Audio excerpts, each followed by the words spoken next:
Good evening and welcome to Good Talk. My name is Lynnie Godfrey, and I have been asked again to host this wonderful program where we really view a lot of people who are very specialized in their field. I have such a wonderful opportunity this evening to be able to expose you to a woman whose life work is in visual artistry.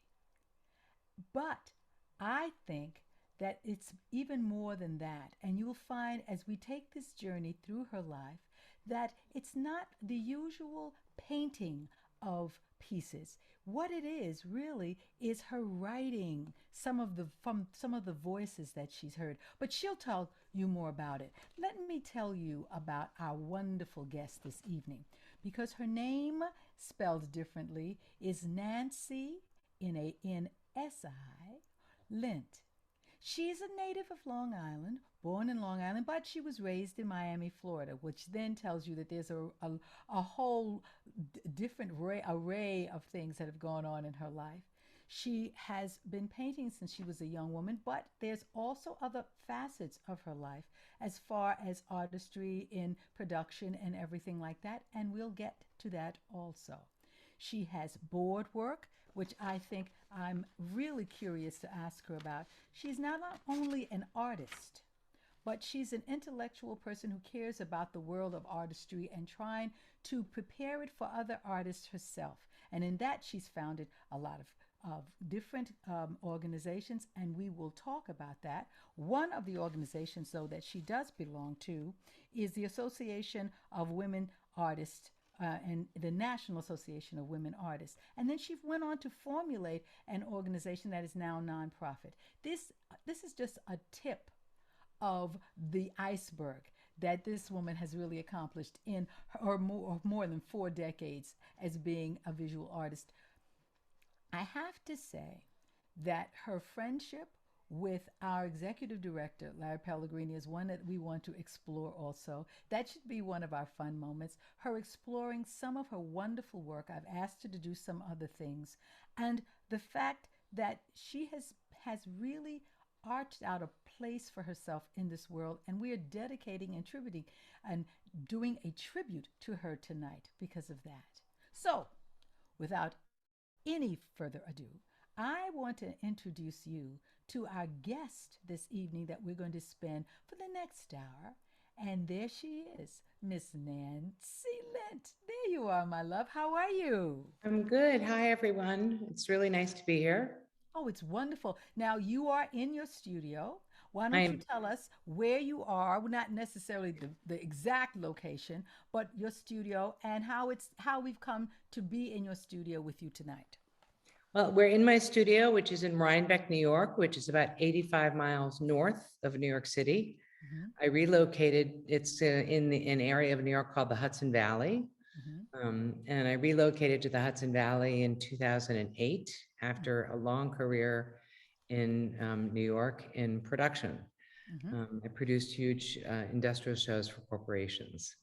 And I have two children, and we needed to get out of the school system in New York City, so we moved upstate, and it opened up a lot of possibilities for me in terms of art, beginning with having a little space in my garage to work, and one thing led to another, and I ended up getting a studio in Poughkeepsie, and so I had studios outside of my house for about the past 5 years, and then I just decided to build a studio. So the studio that I'm in right now is a 36 by 22 building with 12-foot ceilings, 14-foot, well, of 16-foot roof, but 12-foot walls. It's really it's quite large, really, I think, for Hmm. me. And it's right on my property. So I come right out of my kitchen and pop into my studio, and it was finished in December. So I moved in December, and I'm kind of inaugurating it now with trying to recycle. So when I moved into this studio, one of the things that happened was that I coordinated and pulled together all of the art materials that I have collected and dragged through houses and homes and places I've moved through the Hmm. years. And Hmm. now I have so much raw material that I'm trying to recycle all the raw material that I've dragged with me through my life. I see. So what are we looking at that's directly behind you? Isn't that a program that you're starting? Tell me a little bit Well, about that before we get into you. But maybe some people can relate to this, but frames are expensive and frames are expensive. So mhm. over the years, I saw frames here, there, lawn, flea markets, whatever, people giving them away. And I ended up collecting a lot of frames. I've used a lot of frames and they've gone on their merry way to other lives. But what I have here is a collection of 82 frames that I have dragged through life with me. Some of them I had, oh my goodness, as much as 40 years. And Mm. Mhm. so I've dragged them and moved them and stored them and whatever. So I decided to put them all up on the wall. And my first project in my new studio, with my idea of recycling all this art material, is to try to fill these 82 frames. And so I started just a short time ago. And I'm going to show you brand new work that I've just done since I moved in here. Mhm. Um, so my goal really is to work fast, populate these frames, put it all up as a show, rearrange it in a more in the whole space. Um, have an event where I can show off the work and then move on, take it all down and move on to other things. See, That's my that's goal. absolutely wonderful. But before we get that, I want to go backwards now. You know how I am. I would like to share with the people who are listening and looking at us how you got to this point. So I'm going to go back now. I'm not going to go back to Long Island because it seems like you were born in Long Island, but then you were raised in Miami. So let's go to Florida. And you are a young child. And Yes. yes. So what are the smells, the sights, the sounds that you remember from that? And how much of that do you bring to your work when you start thinking about maybe your childhood? Well, I'll tell you an interesting thing about that. So I grew up in Miami, Florida. Hmm. When I grew up in Florida, there was no art in Florida. There was no art in Miami. Very hard for people to imagine now because it's like it's an art apex of It the is. world. Yes, it is. But it was not when I lived there. The only museums were a museum of science, and there was another place called Vizcaya. Hmm. Um, so I learned about art originally. My father died when I was 5, and we had quite a collection of books of his, and he had a lot of art books. And so I originally came to my first interest in art through his art books and through reproductions. So that's really how I became interested in art. And another little funny detail I'll tell you about growing up in Miami is I went to a very specific Catholic girls' school called the Sacred Heart School. I Hmm. started there. I skipped a grade. I went there in second grade, but they put me in third grade. And Hmm. there were 4 girls in my class. It opened as it opened because the Sacred Heart School in Havana closed. So it opened to welcome the refugees in Miami who were Cuban. So it was, mostly Cuban girls. I used to speak Spanish really well. I don't anymore, but in any event, one of the things we had to do for many, many, many years was we had our homework was inspected every quarter by the Reverend Mother of the school. Hmm. And in order to do these homework reviews, each child had to stand by a big wooden table. It was the school was in an old mansion. So there were large grand rooms and large old grand pieces of furniture and this and that and the other thing.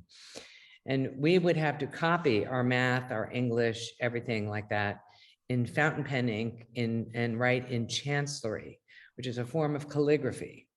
And so we used to have to, all the English would be translated into calligraphy and all the math would be redone in fountain pen ink with a single point.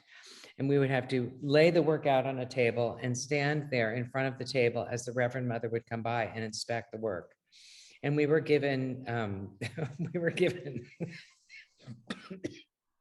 at weekly, at weekly conferences, weekly gatherings, we were given medals and ribbons and this and that, all kinds of acknowledgments for achievement in these Hmm. very particular Catholic girls' school ways. So that's a part of who I am. Well, do we all think about, and I spoke to you off camera about it, the similarities of what we bring to ourselves as adults from childhood. And one artist to another, you try to, I'm trying to find the similarities. I know my childhood was very specific, going to private and parochial school, and some of the things that I do now are a reflection of that. Some of the way that I attacked, that I attack my work is Mhm. very specific to it. So, do you think that some of that, the recall that you have now, has anything to do with how you approach your work? Or did you go to the very opposite of it because of the restrictions or because of that strict discipline? Did you choose something where you had far more freedom? And was that, you think, based on your childhood? Um, that's a good question, Lily. I don't know the answer to that. I think that certainly the writing in script and calligraphy is a carryover from my childhood. Absolutely. I That's a just big part love of it. my Yes, that's a big yes. part of my work. And Mm-hmm. Mm-hmm. um, it was a really wonderful environment, and I loved my school. I went there until 11th grade, and then I went to boarding school for a little while, but I loved my school. So you know, it was a I don't know. I never really thought about that so much before. I Well, never really and thought I, about that did, so much I before. mean, I can see that you are in your mind going back. Well, it's, I, I do connect a lot of the things that I do to some of the teachers that I had, and some of those subjects. So I'm trying to, when you talk about your calligraphy, when I talk, I'm very much about the handwriting, because that was a very important thing in parochial school and private school Right. to, to write well, and every day we had that. They don't have it as much in schools today, and that's a part of what No, it is that handwriting I. is going out of business. Yes, it is. I have no idea how they're going to Right. sign a check, but I guess they don't need checks anymore. But anyway, I'm not even going there. Um, when I see your work, and it is so specific in a certain style, and we're going to show people what we're talking about in a little while. It does remind me of some of the classes that I took in handwriting when I was in school, because there was a handwriting class. I mean, that's it's specifically to show you how, what was acceptable about it. But now, you said that you were there until 11th grade, and then you went to boarding school. Boarding school where? In Newton, Massachusetts. I want to say one thing about my Catholic upbringing in Miami. Yes. It was a very empathetic school, and I learned a lot of empathy for many people in the world. I did a Mm-hmm. lot of volunteer work. I worked with migrants. I worked with developmentally disabled people. It was a very spirituality and action kind of place, and I think that had a big impact on me. Later when I became a photographer, I gravitated towards going into communities and felt comfortable doing that. Yeah. Um, The comfort. Yeah. Because it so wasn't it wasn't that's strange certainly, to you. Yeah. You were acquainted with it. So there was not sometimes, just not people not being familiar with things brings about a fear, and you were yes. fearless in that you understood that these people were all, well, people. Yeah, You yeah, know. yeah. So it Yeah. gave me Yeah. it gave me a fearless worldview in a certain sense, Yes. Yes. and So, that all served right. me through my whole life. Yeah, well, I think so. I think we'll see that also in a lot of your work and in your concern about the piece that you're working on now, which I'm not going to talk about. I want you to talk about that. Um, but I want to talk about the boarding school. What does it feel like, boarding school? And because the arts are such an isolationist kind of situation. Whether you're a visual artist or a performing artist, there is that moment where there's no one but you that determines what the next move is going to be. What did going to boarding school strengthen that? Well, The boarding school was only 1 year for me, but it Mm-hmm. was also a year where my mother, she sent me off to boarding school in Boston, and she went to New York and she got remarried. Mm-hmm. So when I came home for my first, Thanksgiving vacation from boarding school, I came home for the first time to New York City, Mm-hmm. and I knew no one in New York City. Mm-hmm. And that was all very isolating. But what I did do that was very formative was I borrowed my now new stepfather's Instamatic camera, and I went to Grand Central Station where we lived. We lived like 5 blocks. We lived on 36th and Park. So We didn't live far from Grand Central Station, and I started to go to Grand Central Station and take photographs. And that began my interest in photography, which started to bloom the minute I went to college. I Um, see. I see. so, boarding school was like a transitional year for me. And a huge part of that transitional year was moving to New York City. You're in New York City now, and you're beginning to make friends, but you are a photographer. Well, I was doing photography because I was lonely and overwhelmed, but Mm-hmm. I became a photographer in the next several years. When I got to college, I started to take photography very seriously. Um, So, so tell me, did it, how did it evolve into your being involved, I think, theatrical community? Because to be very frank, we do have a mutual acquaintance that is a part of this program, and I want to invite him in to our conversation. But it's a little later that you were introduced to our executive director. Is that right or not? yeah, not a lot later, but so let's say I moved to New York in 1973 or 74. I think I met Larry in 1977 or 78. Mm-hmm. Um, Mm-hmm. but my photography, when I graduated from college, I found it very tough to find a job as a photographer because I was doing a lot of experimental photography and I'd schlep myself around to all these photo studios and people would say, oh, get a regular job and just do your photography as art. Don't do photography as a business, do photography as art. And so I didn't find a job in photography initially, but several years later, so I was a dictaphone secretary for a while, and I had stuff in popular photography magazine. So I did it I moonlighted as an artist. Mm-hmm. Um, and then I got a job through the New York Times, through an ad in the New York Times at the Girl Scouts of America, the Girl Scouts of the USA, um, and as an audiovisual development person. And there, my photography played a big role in how I navigated my life at the Girl Scouts.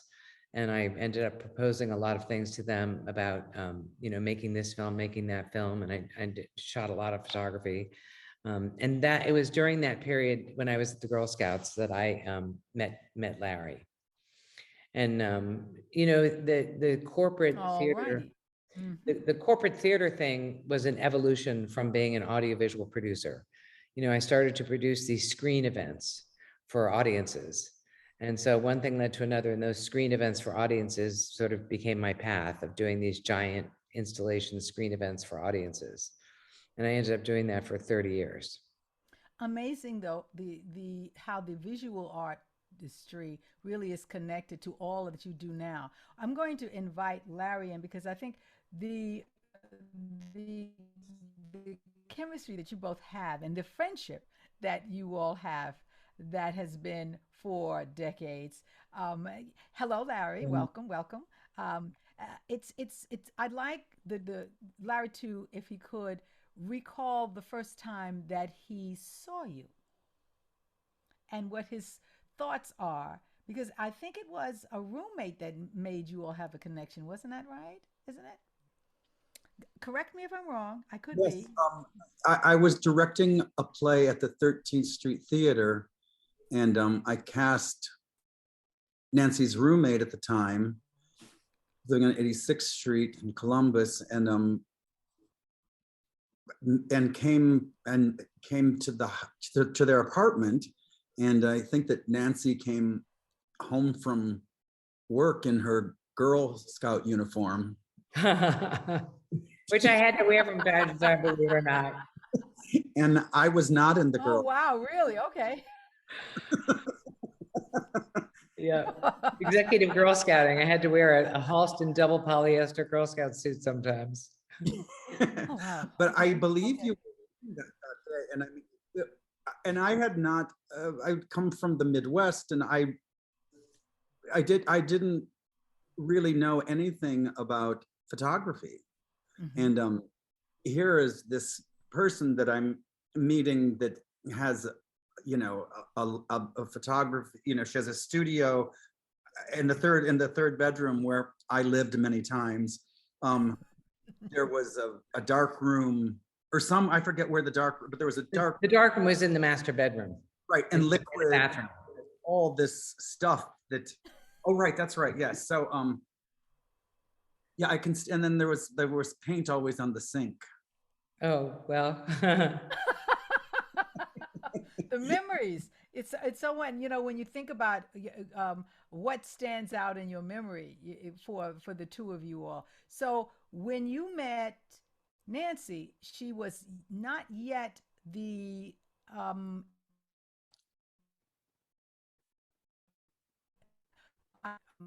a visual artist the way that we know her now.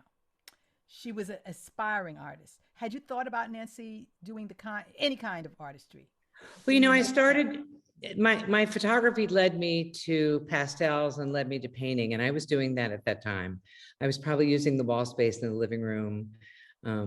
So I had a dark room. I did a lot of experimental photography, but I was also painting from photographs at the time. And probably Yes. taking over half the apartment, unfortunately, for everyone else, but that's what I did. Yes, and taking a photo. I know you took a photograph of me and then did a painting of me. Yes, I did. And your mother has it, I think, or had it when your mother was alive. It's still in my mother's bedroom. I haven't brought it here yet, but I'm going to bring it here sometime. But this was the beginning of a long friendship that no matter where we went together, we discovered art. And a lot of times it was, I mean, for me in the beginning, it was really through Nancy's eyes, because she saw the world very, in this artistic way. And we went to Portugal together, and we worked in Hawaii together. We had wild weekends at cabins in Vermont, Maine. Maine, right. And New York. Yes, and her stepfather, Smitty, had a cabin in the Catskills, and we spent a lot of time at that cabin in the Catskills. That was just this incredible place, painting rocks, and I mean, just so many extraordinary memories of that time. And as a young person, because I was young then, it was very formulative, and I'm extremely grateful for that. And my house has many paintings of Nancy's in it here, and I love it. When you say everywhere you went, she would introduce you to art, different kinds of art. An artistic view. Okay. You know what I think? I also think our lifestyle as friends was very performative, if that makes sense. We would create events as we go along. We would have big cook-a-thons and party-a-thons and event-a-thons, and building engineering-a-thons. Like we built a bathtub in the brook by moving rocks for 8 hours, and then celebrated this little swimming pool we made. And we were just very performative in the way our friendship was. Mm. Well, I wanted Larry to come in, because our lives are so many different facets, and we've gone through about 3 of your facets right now. We haven't even gotten to, and we are going to, because we're almost halfway through our program now. We're going to go through the artistry that represents what's behind you and even beyond of that. So, Larry, I'm going to say goodbye. Ciao. Ciao. Right. I wanted him to drop in and say hello and share how we have that. But now I want you. We have a number of paintings that you had, and I want you to talk about the very beginning, the group of paintings that you've had the longest. So we can now see, as you're birthing from photography into starting to do some visualization through the painting, and then eventually gets to the writing. So if we could, maybe you could talk us through a couple of the paintings that we have here, and tell us where that fit into your life. Okay. Yes. So this painting that I think is it up? Yes, it's up. Okay. This painting is called Bachelor of Arts. And this is this second iteration of this kind of a collage or projection. In photography, I worked a lot in sandwiching negatives in the darkroom and printing things. So this is a little bit of, this is like a double exposure kind of image. But I did this image once, and then I traveled to Europe and I went to museums for about 3 months, and all I did was look at work, and I came back and created this, which was a completely different step, a completely different execution, from having looked at so much work. So this is a self-portrait of Albrecht Dürer with a portrait of Picasso's photographer Sir Bodies laying over Dürer. So it was kind of hey, I call it Bachelor of Arts. It was an honor to great artists of the past. So what I'm seeing is that the way that you did some of your photography then influenced as you started to go into the actual visual artistry through paints. You actually brought some of that with you. Is that close to that? Am I close to that? Yeah, no, I think that's true. I think that's true. I'll show you one. When you Like here's a photograph, or a Yep. very early photograph from the days when Larry was in my apartment. I had a dark room. But you see how that's a double exposure of, exposure, exactly. Yes. yeah. So I was always layering and working in the darkroom and drawing on negatives and things like that. So it just made a natural, it brought itself into my painting, and to this day does. I don't go back to photography much now, but I mean, I shoot photographs all the time, but I don't work from photographs much now, but I can see that happening again in my future. Do you? Oh, all Oh, I right. can see that happening Yeah. again. What else do you want us to see in this grouping? Let's see, can you, let's just go through, oh, this was from a dance group I belong to. I belonged to a dance group in Soho that was in a, they were, what do you call them? What do you call it when people are in a space that they're not paying rent for? Or it's squatters. Oh, They were in a okay. Yes. squatters loft in Soho before Soho was chill. Mhm. And I was in this ballet company, and these are photographs from a production we put on. So now So let me this just was, get this excuse straight. me, this was from photographs from a production we put on. This was, but you say you were in a ballet company, so you had the artistry of dance also incorporated in your life. Yes. I started dance in college, so I tried to continue dance for several years after college. Okay. All right. I'm just layering all of these things. I'm just trying to layer all of these things in that get us to where we are now. All right, let's go to, can we move on to, okay. So this, it's a little, maybe it's on the big screen, it's easier to see, but I traveled a fair amount in my 20s. I just took time off from work and I traveled and I shot a lot of photography. And then I would come home and paint.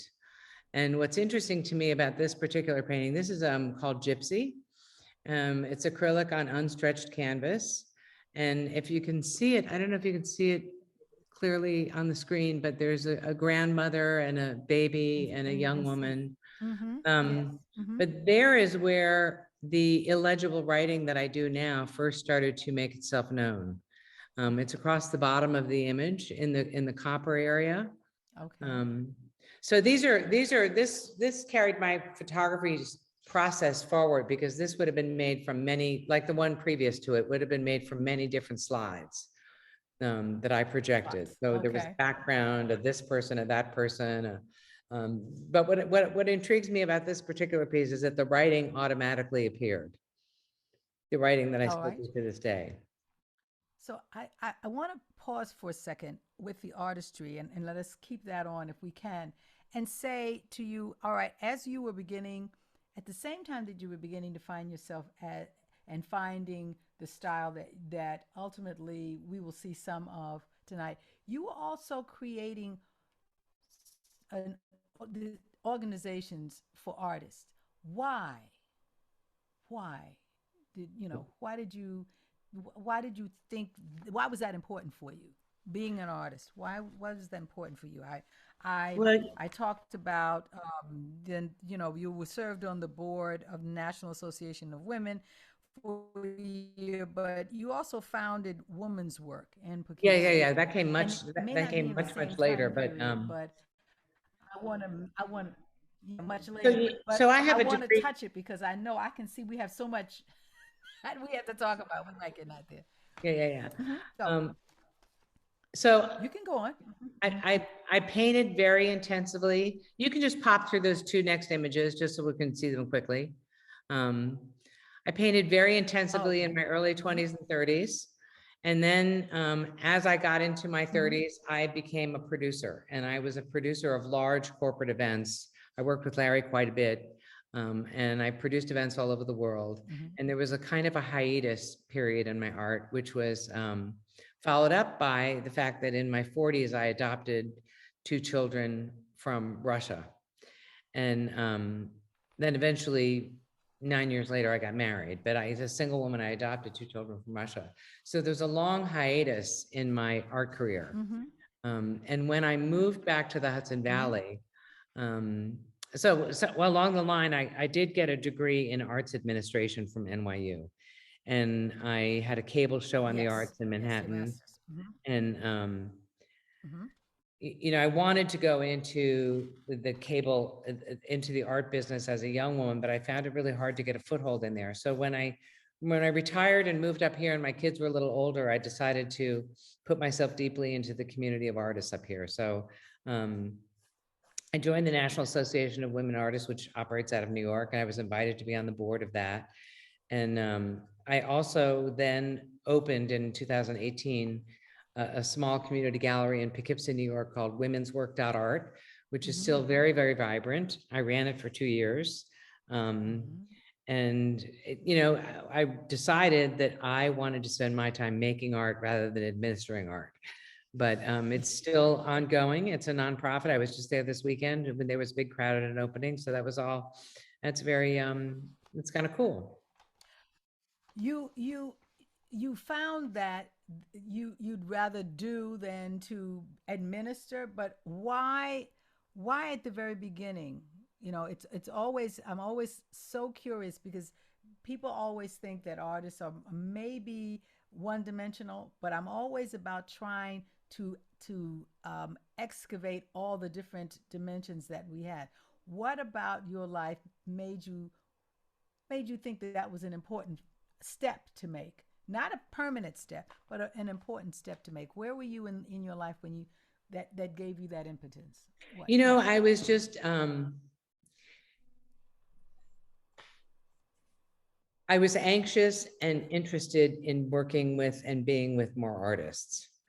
And art is a very lonely, it's a very lonely, isolated, on your own kind of thing. And in order to get any work done, you would spend an awful lot of time alone. And there was a period, you know, maybe 5 or 6 years after I got back into painting a lot up here, after I retired, that I just had a massive desire to be with a lot more artists. So I enthusiastically put up a show of mine, and then I followed that by opening a gallery. And, you know, I just threw myself into the community art scene for 5 years. And then I've now pulled back because I realized that in order to make a meaningful body of work, I need to be alone in the studio. Yeah, yeah.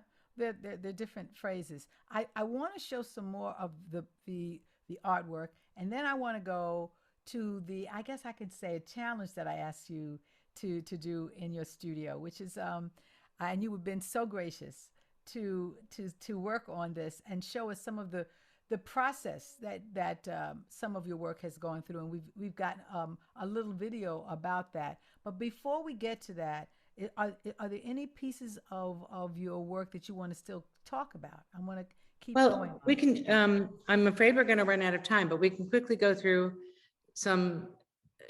Now, this is a brand new piece that's up right now. And what you can see in this piece is that there's part of my work, and you'll see this in the video, explained in the video. A large part of my work has to do with asemic writing, which is illegible script, which is kind of a global phenomena at the moment that's mostly done pen and ink on small paper. But I'm really interested in interpreting asemic writing, which is handwriting, which is vibration, which is to me the human condition. I'm interested in interpreting that in paint. So this is a new piece, and we can pop to the others. Want to pop to the next one? This is another example where you can see, a lot of handwritten symbolism or a lot of handwritten symbols in an expressive kind of way on, this is on paper and has many layers of graphite and acrylic and flash paint. You can move forward. This, as you can see, is dominated by this kind of script that started the whole piece, which was an expression, a writing expression. So it's writing meets paint in a certain way, and I'm not really, it's unnecessary to read it. It's just about the act or the art or the urge to write. You can go to one more. What period are we talking about now? We're in your life. These have all been done since January. These have all been done in my new studio. This is very, very This recent. Okay. Because this is all part of my recycling art materials project that I just started in January of 2022. Some of my work is very contemplative because the process is very meditative. So I would call this kind of a contemplative piece. I use a lot of hatch marks. I use a lot of writing. And I think that, Winnie asked me to make a video and show her my process. So I think that that was probably the best thing for us to do is take a look at that. And I guess you'll get a better idea. Yeah.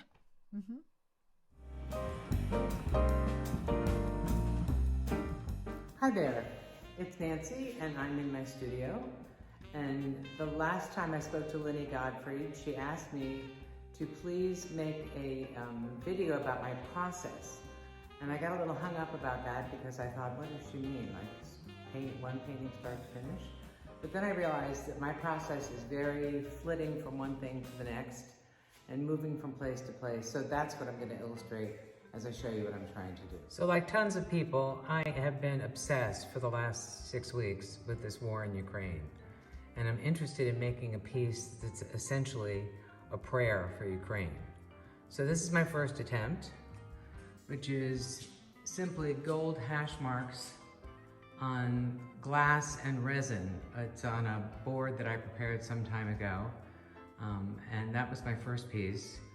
And that didn't quite do it for me, so I started other attempts. I made 4 little Ukrainian flags in gouache on a board that I'm going to deal with. So then I started to do these on watercolor. This is just gouache on watercolor over ink. And they're really language studies. And a huge part of my practice has to do with language, written language, handwritten language. And handwritten language being the vibration of culture and the vibration of people over time. So I love the vibration of handwritten language and the emotion that it holds. And I've been practicing language for a very long time, so I'm going to show you some examples of practicing language, sort of quick and dirty here. So you'll see, again, this is all about my process. So here are a couple of examples of language practice, and it's kind of how I doodle, and I've come up with specific things that I do over time.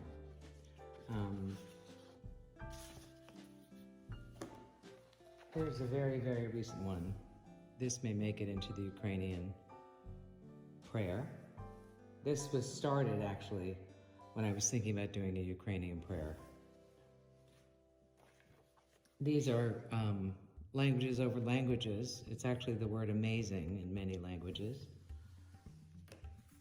But sometimes I pour or, this is a pour over other layers. Pour. This is just pen and ink. This is kind of how language is for all of us, isn't it? It comes out of our phone and kind of goes crazy in the environment. I think goes that way? No, it goes that way, whatever. Over and over and over again, messages and language coming at us. This is I did these on January 19th in prayers for January 20th, which I thought was a very scary day. It was the inauguration of President Biden, and I was afraid that bad things were going to happen. So I made a series of prayers. But I practice language in different media. This is watercolor and ink. This is watercolor and ink. This is silkscreen. with the saying, respect cures in various languages. I try collage sometimes, but I'm always dealing with language in some way. Here's sort of drawing in language. And here's another one with drawing in language. And you can see the hatch marks play a large role in what I do. And the hatch marks mean a million things to me. From repeating events in my life, to things that take their toll on a lot of people, to, it started when I was trying to count the human population many years ago. And I fell in love with hatch marks and I use them all the time. But there's another example of more of a scripted language cut in. This is all oil, and this is incised into wet paint. And these were some really early language studies. This is kind of how I started. And here are some other examples. These are from 2019. But you can see that I practice the language all the time. I'm always practicing the language. And it's not so much that the language means anything, it's the language is it's common among all human beings to try to language, to try to the urge to speak. Sometimes it ends up in more colorful formats.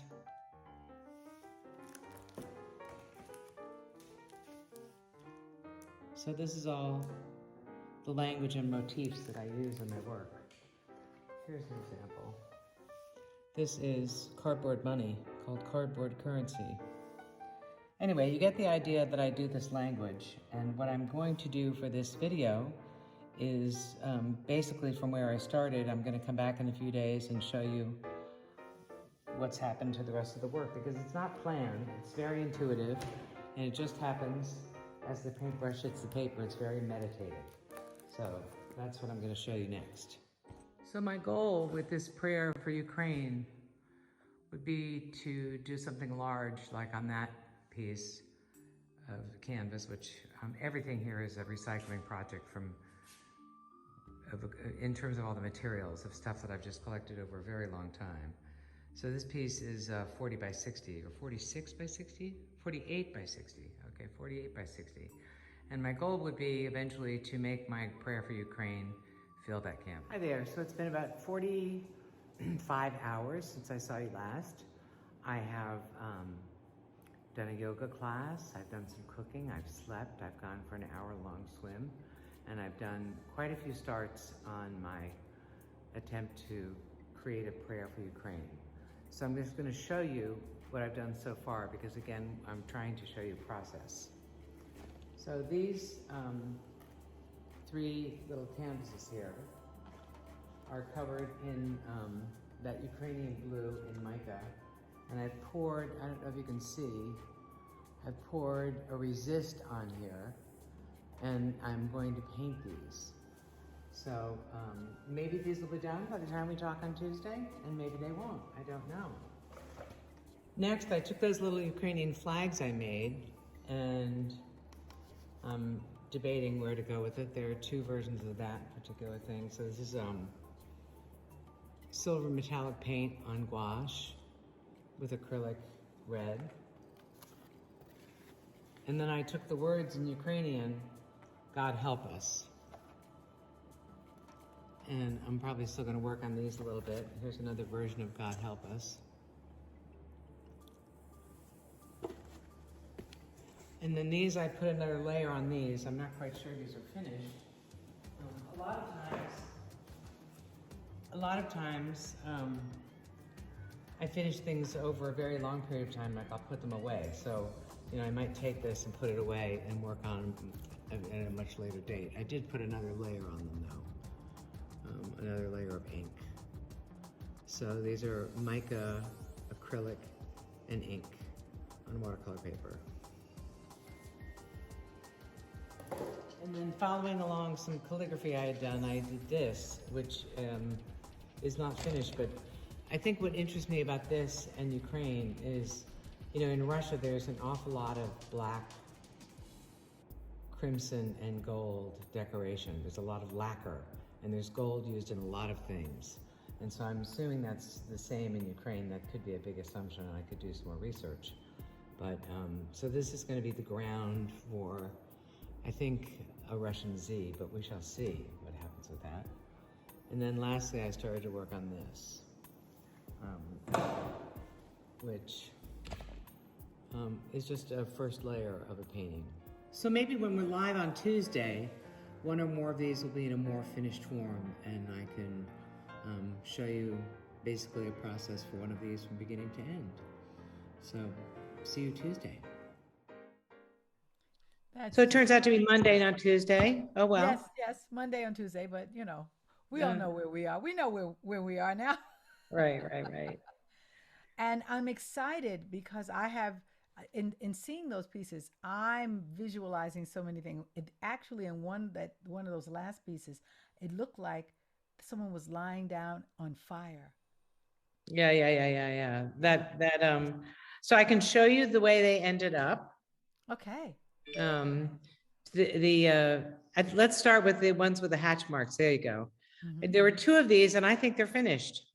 Mm-hmm. I think they say what they need to say. There's a little bit of difference between the first one and the second one. You can show the second one now.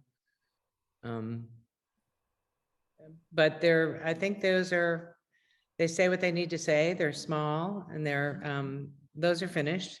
Mm-hmm. And then there's two versions of this, God Help Us, in Ukrainian. I might spend more time practicing the Ukrainian language and just get looser with it in a larger version of something. I don't normally use Google Translate to come up with something and then lay it out in a readable way, but I did that for this, and I think it's appropriate that God Help Us is a message that everybody needs to hear about Ukraine at the moment. I think we're all with them. So yes. It's just, it's so disturbing, and the whole world is changing. And then let's see what the next one is. Let's see. Yeah. So that's what this turned into. I call this a Ukrainian garden. And it's made up of rocks and debris and fire and hatch marks. That's what I was saying. Yeah.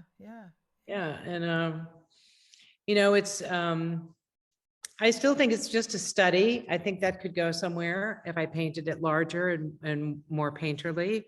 But that's what that is. And then and then this, I did another version of this. I think this is a little bit celebratory. It's like, it feels to me a little bit like Ukrainian victory. But that has potential for me in terms of where the Ukrainian prayer may end up. And then this is the last one I did, which basically, to me, and I would call it, this is a Putin's version of cancel culture, and meaning that the culture is represented by the calligraphy and the marks in the back, and the Z is obviously the aggression into the war. I think this could be very easily misunderstood as me being pro-Putin. So this one will go into a drawer and hide away for a long time. But I think it accomplishes the goal. I just think it could be very misunderstood in this particular time, having a big Z out there. But so that's what I did with my little assignment from Winnie. Yes, it's wonderful. When you say this could be a study, now that, all different art forms have jargon, So as an artist, you said this a couple of times. So what do you mean by the word study, study? In reference to your work, what does that mean? What it means is that I try an awful lot of different things. And then I try, and it's very hard for me when I'm looking at work or when I'm working to decide whether I like it or I'm interested in it. I have to put it away for a while and then pull it out later. And then maybe it passes muster and maybe it doesn't. Maybe it lasts over time and maybe it doesn't. But so now in my life, I'm trying to work very quickly and just get ideas out there that then I can use. I call them studies because they'll be reiterated in a larger form in a larger painting. I like to paint large. I'm not painting large right now, but I like to paint large, and there's a whole different thing that happens when you paint large.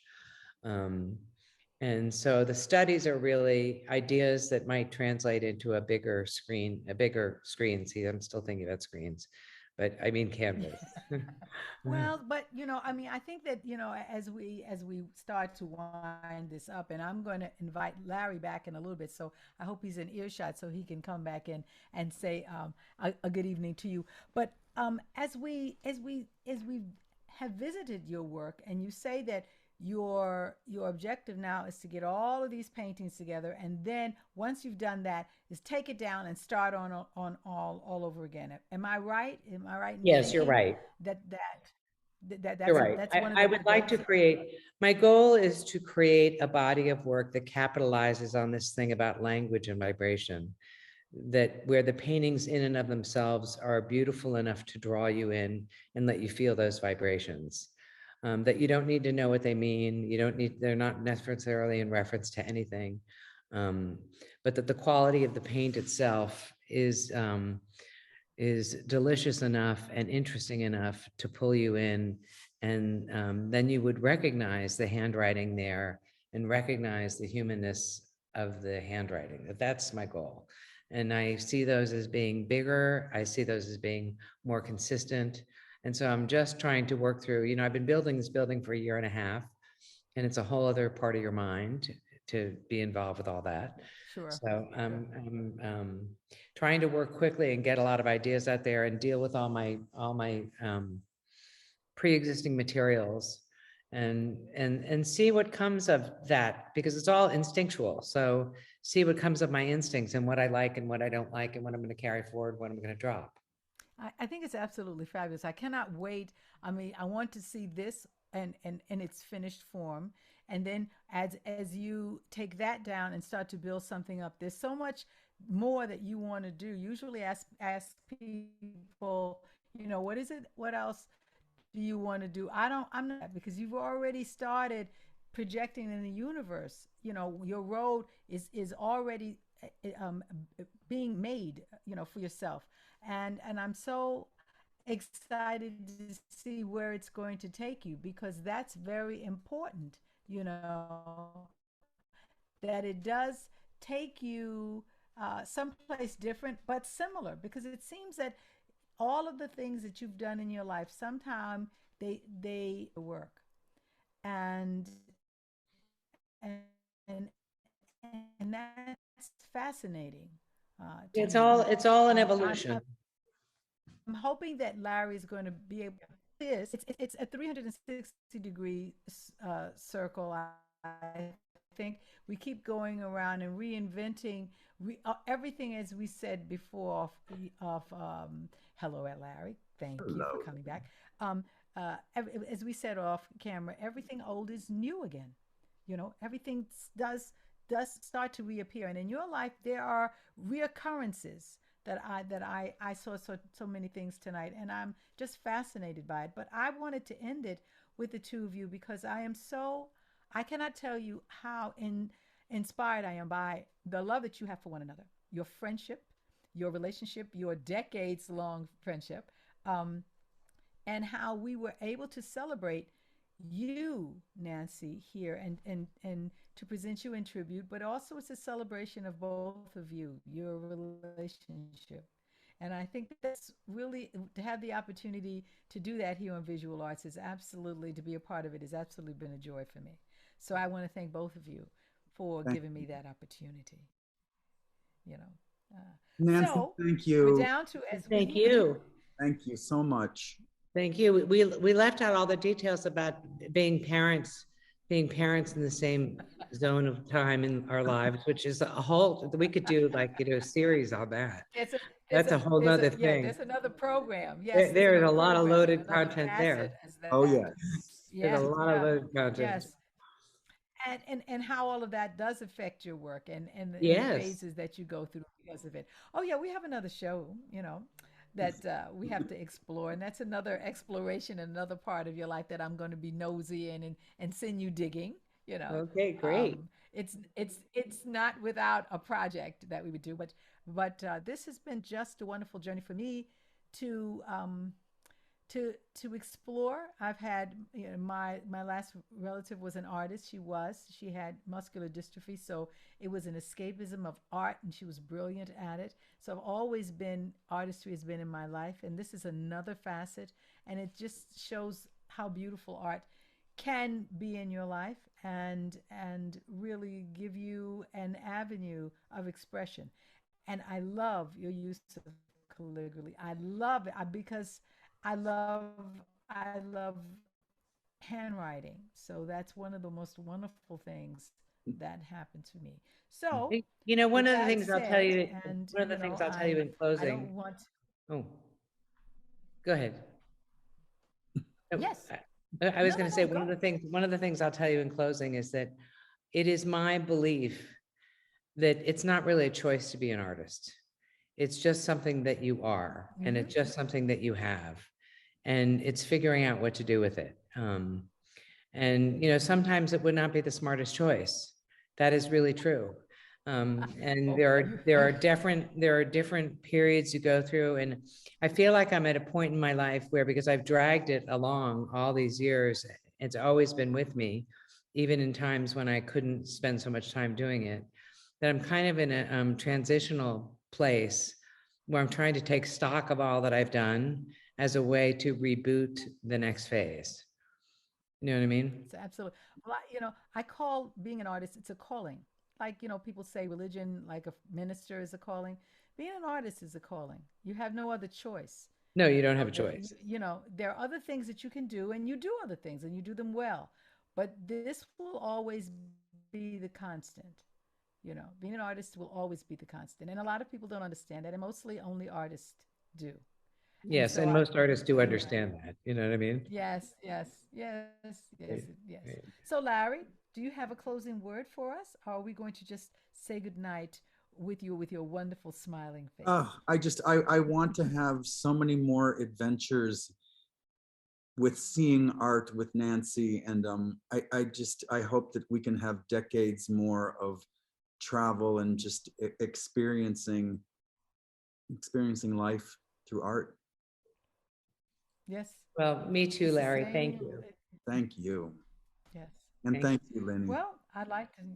You're welcome. It's been my pleasure. It's, art. The theme of art in my life seems to get larger and larger, um, and the sustaining of it and the exposing everyone of it. I really would like to thank everyone this evening for being with us and going on this journey this evening. And with that, I would like to turn it over to our artistic director, and I'd like to say thank you. I'm Lynnie Godfrey, and thank you so much for joining us this evening. And I'll see you maybe another time at a wonderful, another good talk. Thank you now. Good night.